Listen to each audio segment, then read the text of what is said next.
Hello everyone, welcome back to my channel. আমি শ্রাবন্তী, নতুন একটা ব্লগে তোমাদেরকে আরও একবার ওয়েলকাম। তো আজ আমাদের বাড়িতে কী কী রান্না হয়েছে না আছে সবটাই তোমাদের সাথে শেয়ার করব। তাহলে চলো রান্নাঘরে যাই। আর আজ হলো শনিবার, তো শনিবারে আমাদের নিরামিষ হয়েছে রান্না।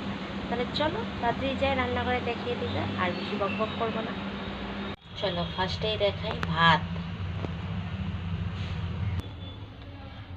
সোয়াবিন দিয়ে আলু দিয়ে তরকারি, আলু পোস্ত, এটা হলো ডাল। আজকে দুপুরের মেনু এগুলোই। চলো পরে আবার কথা হচ্ছে। Hello everyone, welcome back to my channel. আমি শ্রাবন্তী, নতুন একটা ব্লগে তোমাদেরকে আর একবার ওয়েলকাম। তো আজকে কি করি না করি সবটাই তোমাদের সাথে শেয়ার করব। তাহলে চলো যাওয়া যায়। আর আমি আজকে যাচ্ছি একজনের বাড়িতে কালী পুজোতে। চলো যাই, তারপরে কথা হচ্ছে অনেকে।